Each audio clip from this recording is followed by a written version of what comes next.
मनुष्य शरीर में दो विभाग हैं। एक है उसके सामने पुराने कर्मों का फल, अनुकूल प्रतिकूल परिस्थिति मात्र केवल आती है पुराने कर्मों के फल से, जिसको हम लाभ हानि कहते हैं, जिसको हम सुख दुख कहते हैं। और दूसरा है नया कर्म। नए कर्म के अनुसार हम अपने भविष्य का निर्माण करते हैं। पशु पक्षी देवता ये नहीं, वहां केवल क्षीण हो रहा है, पाप क्षीण हो रहा है, पुण्य क्षीण हो रहा है। यहां हमारे सामने दो परिस्थिति आती है, एक अनुकूल एक प्रतिकूल, जो हमारे पाप और पुण्य के अनुसार जो शरीर बना है उसके भोगने में। अब हम स्वतंत्र हैं, हम उन परिस्थितियों में पिसे नहीं। दुख आ गया है तो हम पशु की तरह उसमें डूब न जाएं, अनुकूलता आ गई तो हम पशु की तरह इतने फूल न जाएं कि प्रभु को भूल जाएं, हमारा कर्तव्य क्या है इसको भूल जाएं। प्राय ऐसा ही होता है, हर्षित हुए तो इतने हर्षित हुए कि भूल गए, और दुख पड़ा तो इतने दुखी हुए, शोकित हो गए कि जीना मुश्किल हो गया। ये अध्यात्म का प्रवेश नहीं हुआ आपके हृदय में ज्ञान का, इसलिए ऐसा है। आप कौन है समझिए, आपको कौन सी योनि मिली है। इस योनि की वंदना देवता भी कहते हैं। बड़े भाग मानुष तन पाओ, सुर दुर्लभ, देवताओं को दुर्लभ। तो भाई क्या भोग तुम्हारे पास श्रेष्ठ है जो देवताओं के पास उनको दुर्लभता। यहां का कोई बहुत अच्छा जितेंद्री मनोनिग्रही, वहां का थोड़ा सा एक भोग उपस्थित हो जाए तो विचलित करने की सामर्थ्य रखता है। क्या भोगों के भोगने के कारण इसको कहा गया क्या कि सुर दुर्लभ? नहीं, भगवत प्राप्ति के लिए नवीन अनुष्ठान करके, सारे संचित कर्मों को भस्म करके, और हम अपने प्रारब्ध को सहने की क्षमता प्राप्त करके इस जन्म को आखिरी जन्म करें, ये मनुष्य जन्म का। भविष्य का निर्माण कैसे होगा? शास्त्र और संतों के संग से। दो पर रुचि ही नहीं रह गई आज की समाज की। हमारे ब्रह्म ऋषियों ने, भगवान ने जो शास्त्र की रचना की, बैठकर 10 मिनट एकांत स्वाध्याय करने की वृत्ति नहीं रह गई, क्योंकि मोबाइल ऐसी सृष्टि हो गई, सारा समय उसी में। चलो अहोभाग्य हैं जो मोबाइल से सतशास्त्रों की बातें, संतों की बातें सुनते हैं तो सदुपयोग हो जाएगा, लेकिन दुरुपयोग ना होने पावे तो सावधानी, ये आपको आगे बढ़ा देगी। सब कुछ है उसी में। अगर आपको संतों का संग मिल गया और शास्त्रों की ज्ञान भरी वार्ता सुनने को मिली, तो तुम्हें पता चल गया कि क्या करना चाहिए और क्या नहीं करना चाहिए। अब आप शास्त्र अनुशासन, गुरु अनुशासन से चलें तो आपको बल मिलेगा, अध्यात्म बल, और आप अपने मन को दुर्वासनाओं से, गलत कर्मों से बचा लोगे। गलत कर्मों से जहां बचाया और पवित्र कर्म हुए, तो पवित्र कर्म का एक प्रभाव होता है, आपका हृदय निर्मल होने लगेगा और अध्यात्म मार्ग दिखाई देने लगेगा। अध्यात्म का मार्ग अंदर प्रकाशित होता है। देखो, हमें जाना बिहारी जी है और हम बहुत दौड़ रहे हैं विपरीत दिशा में, छठी कला की तरफ, तो उस दौड़ने की प्रशंसा होगी क्या? वो अज्ञानी प्रशंसा करे, क्या बात है, कितना अपने लक्ष्य की तरफ दौड़ रहा है। नहीं, लक्ष्य तो उसका बिहारी जी थे, वो गलत दिशा में जा रहा है, उसकी दौड़ का कोई महत्व नहीं, और एक आराम से लेट लेट के जा रहा है, लेकिन बिहारी जी की तरफ जा रहा है, पूरा ऐसे पहुंच जाएगा। हर कदम उसका लक्ष्य की तरफ बढ़ रहा है, और हर कदम उसका बड़ी तीव्रता से बढ़ रहा है, फिर लक्ष्य के विरुद्ध चल रहा है। आंतरिक लक्ष्य बिना सत्संग के दृढ़ नहीं होता। कल की चर्चा में था, जैसे महान जलाशय के प्राप्त होने के बाद फिर छोटे छोटे गड्ढों का महत्व नहीं रह जाता, ऐसे ही महान भगवत आश्रय, परमात्मा आश्रय होने पर फिर अन्य आश्रय सब छूट जाता है। नाना प्रकार के पुण्यानुष्ठान, कर्मानुष्ठान, ये सब इनका आश्रय छूट जाता है, और जीवन में ये सब होता रहता है, लेकिन आश्रय केवल प्रभु का रहता है। मनुष्य पुरुषार्थ के लिए मिला, केवल पुरुषार्थ के लिए। 4 पुरुषार्थ रखे गए हैं, धर्म, अर्थ, काम, मोक्ष। अगर धर्म से आप अर्थ कमाएंगे तो तुम्हारे अंदर पवित्र कामनाएं होंगी, पवित्र कामनाओं की पूर्ति होगी तो मोक्ष की तरफ चढ़ पड़ोगे। और धर्म हटा दिया, केवल अर्थ आज सामने रखा जाता है। पहले क्या है? धर्म, फिर है अर्थ। धर्म की सीमा के अंतर्गत अर्थ को प्राप्त करो। अब क्या है? धर्म को एकदम हटा दिया, अब रह गया अर्थ। तो अर्थ जो कामनाएं पैदा करता है वो आसुरी भाव की करता है। तो इधर धर्म हटा, इधर मोक्ष हटा, अब 2 बातें रह गई। पुरुषार्थ तो कर ही रहे हैं, लेकिन पुरुषार्थ के प्रथम सीढ़ी और अंतिम बात 2 को हटा दिया गया है। केवल अर्थ और कामनाओं की पूर्ति रह गई। देख लीजिए आप हृदय में विचार करके, खूब अर्थ कमाएं और मनमानी कामनाओं की पूर्ति करें, उनको भोगें, तो पहला धर्म चला गया और पीछे जो परिणाम आना चाहिए मोक्ष हट गया। अब बार बार जन्म, बार बार मरण, वही दुर्गति। पुरुषार्थ के लिए मानव देह मिला है, नए कर्म करने के लिए मनुष्य शरीर स्वतंत्र है, इसमें प्रारब्ध कुछ नहीं कर सकता। आप अपने कर्तव्य को, इसमें ये नहीं कि जो होना होगा सो हो जाएगा प्रारब्ध में, ये पशुता की बुद्धि है, ये पशुओं में लागू होता है, मनुष्य में नहीं। एक असफलता हमको निराश कर दे, नहीं, 1000 असफलताएं हमको निराश नहीं करेंगे। हम अविनाशी के बच्चा हैं, एक बार हम कमर कस ले, असफलता, हर असफलता हमको सावधानी देती है, कहां चूक हो गई, कहां चूक हो गई, और हम उस चूक को सुधार कर हम आखिरी मंजिल तक पहुंचेंगे। नहीं पहुंच पाए तो मंजिल हमारे सामने आ जाएगी। इस शब्द पर ध्यान दीजिए, हम प्रभु की तरफ चले हैं तो उनके वचन याद कीजिए, नामे भक्ता प्रणश्यति। हम नहीं पहुंच पाए तो वो आ जाएंगे हमारे पास, वो आना उन्हीं को पड़ेगा, हमारी इतनी चाल जोर की नहीं है, उनको आना पड़ेगा, और वो आते हैं, वो आते हैं। आप पुकारते रहिए, चिंता मत कीजिए। अब वो अंतिम विषय ऐसा तो नहीं है कि सर्टिफिकेट बन गई हो दिखा दिया जाए, नहीं, वो जाने मोरी छाती, वो हृदय जानता है, आपका हृदय गवाही होगा पर बता नहीं पाओगे। विश्वास कीजिए, जब वास्तविक बात आएगी तो बता नहीं पाओगे, उसको प्रमाण नहीं दे सकते। ये कोई डिग्री नहीं है, ये डिग्री नहीं। हाँ, बाहरी क्रियाओं को आप डिग्री बना सकते हैं। इतने दिन से भोजन नहीं पाया, इतने दिन से ये नहीं किया, ये नहीं किया, ये नहीं किया, ये सब बाहरी प्रकृतिजन्य शरीर प्राणों की वार्ता हो रही है, अध्यात्म की नहीं। अध्यात्म इनके छोड़ने की है, स्थूल सूक्ष्म कारण, और यहां सारी चर्चा स्थूल की क्रियाओं की, वो चाहे जिस रूप में हम प्रकाशित करें वो प्रकृति जन्य ही है, परमात्म जन्य आंतरिक। इनको छोड़ के आगे बढ़ना, इनको छोड़ना ही अपने में स्थित हो जाना है। बड़ा सूक्ष्म अध्यात्म मार्ग। पिछले कर्मों का फल दुख सुख रूप में आएगा, तुम्हें बदलने में प्रयोग नहीं करना। अपने भजन को आदेश हो रहा है, तुम भगवत भजन इतना बढ़ा दो कि वो दुख तुम्हें परास्त न कर पावे और सुख तुम्हें अभिमान में न लेने पाए, इतना हर्षित ना होने पाओ कि आप मर्यादा भूल जाओ। देखो, किसी भी कार्य में जब चलो आप तो एक बिंदु रखो कि 99% तो हम विजय का प्रयास कर रहे हैं, पर 1% अगर हम असफल हो गए तो उसी समय हृदय में जोश आना चाहिए, फिर अगली बार प्रयास करेंगे। तो एक पॉइंट में आपने अपने को मजबूत कर लिया। पर हम क्या करते हैं कि पूरा, और जब असफलता आती है वो फिर निराश हो जाता है। अब क्या, नहीं निराश होना, ये क्या हमारा जीवन था सफलता? नहीं, जीवन की हमारी सफलता को कोई नहीं रोक सकता। हार हमको विजय की तरफ पहुंचाएगी। बस थोड़ा समझना अध्यात्म को है। हम अध्यात्म को तो समझते नहीं, सीधे केवल विषम संसार की प्रकृति परिस्थितियों में अब प्रतिकूलता आई तो हम बहुत निराश हो, हताश। ये निराशा खोखला कर देगी आपको, ये निराशा आपको जीना मुश्किल कर देगी। नहीं, ये निराशा हमें धारण नहीं करनी। भगवान वर्णन कर रहे हैं, अनुकूल प्रतिकूल दो ही परिस्थितियां पैदा करेंगे तुम्हारे पूर्व के कर्म, लेकिन तुम इनको बदल नहीं, इनको सहना सीखो। नहीं तो जो आगे भजन कर रहे हो इनके बदलने में लगाओगे तो तुम्हारे पास रह क्या जाएगा। हमारी यात्रा के लिए पूंजी तैयार करनी है। इसीलिए जो बड़े बड़े संत महाभागवत जन देखे गए कि बड़ा कष्ट पा रहे हैं, और तो लगता है इनके भजन का इनको क्या प्रभाव मिला। 3 परिक्रमा गिरिराज जी की और 108 गोपाल शास्त्र नाम के पाठ रोज करते थे एक संत भगवान। सोचो जरा क्या साधना, 108 गोपाल शास्त्र नाम और परिक्रमा 3 गिरिराज जी की, और उनको लकवा मार गए, वो पैरालिस क्या कहे, हाँ ऐसे आधे शरीर में। तो पूज्यपाद उड़िया बाबा हरि बाबा उस समय प्रगट रूप से विराजमान थे।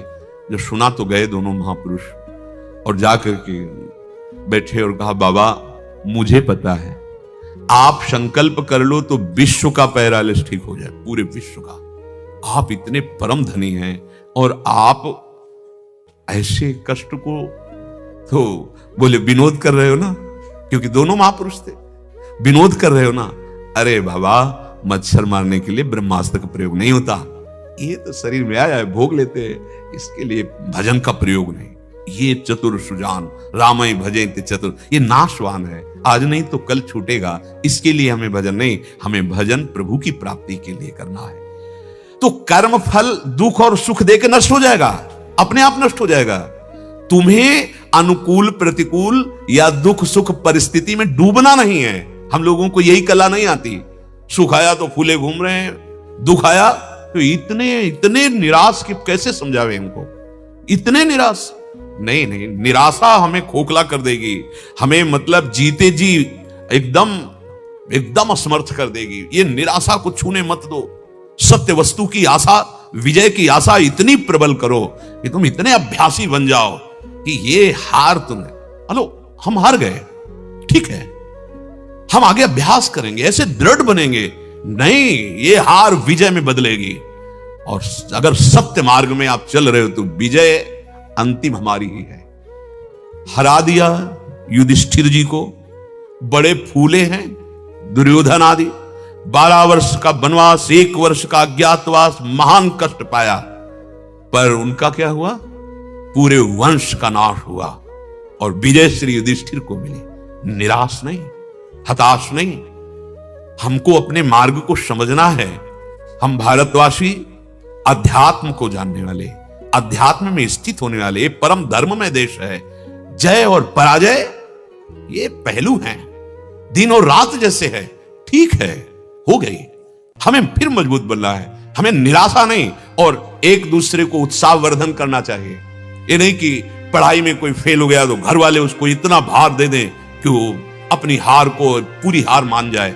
किसी भी विषय में, चाहे वो किसानी हो, व्यापार हो, नौकरी हो, क्रीड़ा हो, पढ़ाई हो, अध्यात्म हो, हाँ फिसल सकते हैं अध्यात्म में। अरे तुम्हारी माया बाजी पसारी विचित्र, सुनमुनि मोहे काकी कोड़, बड़ी विचित्र माया, दैवी हेसा गुणमयी मम माया दुरत्या, अध्यात्म में भी फिसल सकता है। तो फिसल गए तो इसका मतलब हार गए, हम गिर गए, हम बेकार हो गए। नहीं नहीं, हम उस जगह को देखेंगे कि हारे तो कैसे हारे, हमारी फिसलन चूक क्या हुई, क्या हमारे अभ्यास में कमी हुई, हमारी सावधानी में कमी हुई, हम उसको सुधारें, आगे बढ़े। ये मानव देह केवल दुख सुख भोगने के लिए नहीं है। विश्वास कीजिए, आप इतने महान हैं कि दुख सुख आपको छू ही नहीं सकता। आपने दुख सुख को पकड़ रखा है। पूरे उद्धार की सामग्री भगवान ने आपके अंदर रख दी है। एक दिन बताया था कि तिजोरी अंदर है, चाबी भी अंदर है, जो आनंद की खोज कर रहे वो अंदर है, लेकिन हम बाहर ढूंढ रहे हैं। पूरे जन्म के जन्म व्यतीत होते जाते हैं, बाहर ढूंढ रहे हैं, नहीं मिलने वाला। सर्वात्मना न विसजित बहिरिंद्रियाणि, आओ अंदर आओ, आओ समाधि भीतर, चित्त न डुलाई तुत, स्वामी जी अंदर तो आप माल भरा हुआ है। आनंद सिंधु मध्य तो वासा, तू आनंद के कण खोज रहा है, आनंद समुद्र तेरे अंदर विराजमान है। हम लोग बहुत जल्दी निराश हो जाते हैं, बहुत जल्दी फूल जाते हैं। ऐसा नहीं होना चाहिए, धैर्यवान बनना चाहिए। ये दोनों चीजें बड़े बड़े महापुरुषों के जीवन में देखी गई। स्वयं भगवान अवतार लेकर के लीला दिखाते हैं। महान अयोध्या सजी हुई है, उत्सव बधावे की धूम मच रही। क्यों? कल प्रातःकालीन चक्रवर्ती सम्राट पद पर भगवान श्री राम जी का अभिषेक होगा। भगवान ने भी सुना, तैयारियां हो रही हैं, सब सामग्री तैयार कर ली गई है। बड़े बड़े विप्र ब्राह्मण वेदज्ञ सब उपस्थित होकर के विधान बना रहे हैं। इधर बदला पहलू, महाराज दशरथ जी के भाग्य का पहलू बदला। कितना फूले हुए हैं दशरथ जी, बहुत प्यार सबसे ज्यादा कैकेयी जी को करते हैं, इसलिए सबसे पहले कैकेयी जी के महल में जा रहे हैं। अब यहां बदल रहा है, प्रारब्ध बदल रहा है। बड़ा विचित्र कर्म का फल होता है। प्रारब्ध बदल रहा है महाराज का, बड़े आनंद में उमगते हुए जा रहे। जीव ही कैकेयी के भवन में, तो वहां का वातावरण देखा कि हमारे प्राणप्रिय रघुनाथ के तिलक की बात सुनकर के यहां उत्सव नहीं है, यहां सब निराश दास दासियां। महारानी कहां है? कोप भवन। कोप भवन सुनते ही जैसे धरती खिसक गई हो पैरों। कोप, क्योंकि अतिशय प्यार करते थे। कोप भवन जाने का क्या मतलब हो सकता है? नजदीक गए, देखा मलिन वस्त्र धारण किए, मानो रूस गई हो ऐसे। प्रिय, इस समय तुम्हें रूसने का अवसर? अरे तुम्हारे को राम जी तो प्राणों से भी अधिक प्रिय है। हमने देखा है कई बार कि तुम राम चर्चा करते हुए अश्रु प्रवाह करने लगती हो, और उन्हीं मेरे और तुम्हारे प्राण प्रिय राम का प्रातःकालीन राज्याभिषेक है और तुम ऐसे मलिन वस्त्र धारण करके कोप कर रही हो। कारण क्या हो सकता है? कारण आप हैं। आपने कहा था वरदान, ओ मेरा भूलने का स्वभाव है। 1 वरदान, 2 वरदान, 4 वरदान, जो तू मांगे अगर कह दे तो मैं बलपूर्वक किसी देवता का भी वध कर सकता हूं। क्योंकि इनको आमंत्रित किया जाता था, देवता अपने पक्ष में लेकर असुरों से युद्ध करते थे। महाबली थे दशरथ जी महाराज। तुम कहो किसको जीवन दान दे दे, तुम जो कहो कर दे, लेकिन इस समय उदास होने की जरूरत नहीं। हां तो सुनो, मैं 2 वरदान मांगा। श्री राम को 14 वर्ष का वनवास और भरत को इस राजगद्दी पर अभिषेक। महाराज तो मूर्छित हो गए। मेरे प्राण प्रिय राम को 14 वर्ष का वनवास। उस दशा में वो कह रहे तेरे चरण स्पर्श कर रहा, हाथ जोड़ रहा, मेरे प्राण निकल जाएंगे। तुम एक बात जो कही, सुबह होते ही भरत को बुला के रात तिलक करो, मेरे राम को वनवास। आप देखो परिस्थिति कैसे बदली। हम तुम तो क्या हैं सोचो। भगवान के पिता का सौभाग्य और स्वयं भगवान, राज तिलक होना है सब। जो ही सूचना पहुंचती है कि पिताश्री ने याद किया, वहां गए, वहां जो बताया कि ये तो बताएंगे नहीं, ये तो ऐसे ही मूर्छित पड़े हैं आपके उसमें, लेकिन उन्होंने मुझे वचन दिया है आपको 14 वर्ष का वनवास तपस्वी वेश में किसी ग्राम नगर में नहीं जाना। 14 वर्ष विशेष उदासी भाव से। बहुत प्रसन्न हुए भगवान। मानो राज तिलक में उतने प्रसन्न नहीं हुए थे, उस समय संकोच में हो गए थे कि हम चारों भाई एक साथ प्रकट हुए हैं, फिर मेरा ही राज तिलक क्यों? सब भाइयों का राज तिलक होना चाहिए, भगवान का स्वभाव। लेकिन जे भी सुना भरत को राज तिलक को मेरा लेकिन हुआ क्या? पूरी अयोध्या और महाराज के प्राण विसर्जित हो गए। राम राम राम। हम उसी मृत्यु लोक में जन्मे हैं, हमें मानव देह मिली है। ये दुख सुख आएगा, आप इसके प्रति सावधान पहले से रहें। सुख में इतने ना भूल जाएं कि आगे दुख आने वाला है, दुख में इतने ना डूब जाएं, चिंता मत करो आगे सुख आने वाला है। और हमें तो लगता है कि ऐसे बलवान बनो कि ये सुख दुख का सदुपयोग कर लो।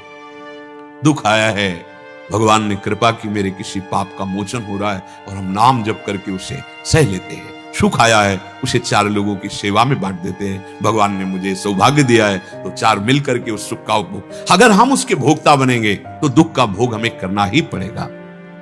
एक विशेष बात समझने की है कि मनुष्य जीवन में प्रारब्ध के अनुसार जो शुभ या अशुभ परिस्थिति आती है, जो सुख और दुख प्रदान करती है, वास्तव में देखा जाए अगर आप उसका भोग ना करें तो ये सुख और दुख आपको व्यापेंगे ही नहीं। अरे जब किसी अग्नेयास्त्र, वरुणास्त्र, वायुआस्त्र, दिव्यास्त्र की पहुंच नहीं है आप तक, तो सुख दुख कैसे पहुंच जाएंगे? हम लोग उसके इतने भोक्ता बन चुके हैं कि यही हमारा जीवन हो गया है। थोड़ी सी व्यापार में हानि, हम अपने प्राणों को त्याग देते हैं। एक फसल नष्ट हो गई तो हम अपने को एकदम जीवन व्यर्थ समझ लेते हैं। एक क्लास में हम फेल हो गए तो नहीं भाई नहीं, ये जीवन अमोघ पदवी प्राप्त कराने के लिए तुम कहां छोटी छोटी विषयों में फंसकर आप इतने निराश हो गए। हर विजय प्राप्त होगी, आप विश्वास करो। केवल आप थोड़ा अध्यात्म को समझें, थोड़ा धैर्यवान बने। दुख की बात कहो तो देखो, देवकी वसुदेव जी भगवान के माता पिता बनने का सौभाग्य प्राप्त किया। सर्वलोक महेश्वर पधार रहे हैं, लेकिन कहां? कड़े शासन में राक्षसी प्रवृत्ति के पहरेदार कंस के हथकड़ी बेड़ी जकड़ी हुई। आ कौन रहे? समस्त भवबंधन से मुक्त करने वाले प्रभु। ऐसा तो किसी का जन्म नहीं होता होगा। विचार करके देखो, भगवान स्वयं जब अवतरित हुए हैं तो लीला करके दिखाया है। यहां 2 पहलू हैं, दुख और सुख, दोनों देखने को मिले। भगवान स्वयं विजयश्री हैं, लेकिन रणछोड़ भी नाम पड़ा है, लीला करके दिखाया है। वो कई बार आक्रमण कर चुका था जरासंध, और इतने में ही देवर्षि नारद जी से पता पूछ के कि कोई मेरे समान योद्धा है। उस काल यवन, उसने बहुत से करोड़ों म्लेच्छों को लेकर चढ़ाई कर दी द्वारिका में। अब श्री भगवान तो सर्वसमर्थ है ना, लेकिन एक नाम रखवाने के लिए भाग पड़े। रणछोड़ भगवान की जय बोला जाता है ना। हाँ, काहे के लिए? बड़ा रहस्य होता है भगवान की लीला में। मुचकुंद जी को अपना साक्षात्कार करवाना है और मुचकुंद की दृष्टि से उसको भस्म करवाना है। भाग पड़े भगवान। वो कह रहा है रुको रुको वासुदेव, तुम्हारा बड़ा यश है, जरा हमसे लड़के तुम भाग क्यों रहे हो? और पीतांबर फहराते हुए ठाकुर जी भाग रहे, और पीछे ललकार रहा है। भागते हुए उसी गुफा में गए जहां मुचकुंद महाराज देवताओं के साथ युद्ध सहयोग करके युद्ध में असुरों पर विजय प्राप्त कराई थी।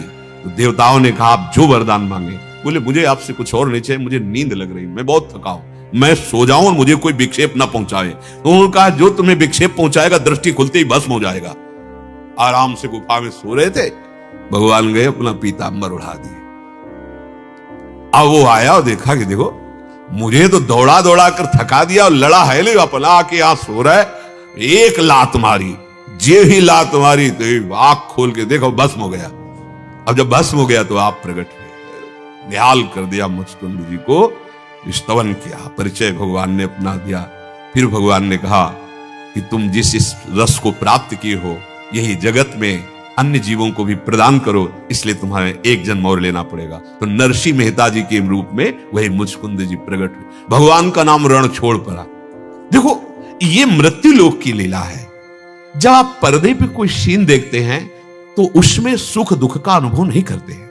आपको पता है ये झूठा है, ये झूठा खेल चल रहा है। तुम सच्चिदानंद प्रभु के सच्चिदानंद अंश हो, तुम इस झूठे खेल को इतना सत्य मान लेते हो कि आप इतना दुखी हो जाते हो, इतना निराश हो जाते हो। नहीं, इसीलिए अध्यात्म की जरूरत है। हर बुद्धि में अध्यात्म योग होना आवश्यक है। अगर बुद्धि में अध्यात्म योग नहीं है तो ये बहुत दुखी करता है संसार। ये विषम है, ये कभी एक रस रह ही नहीं सकता। नहीं रे सब दिन होत न एक समान, किसी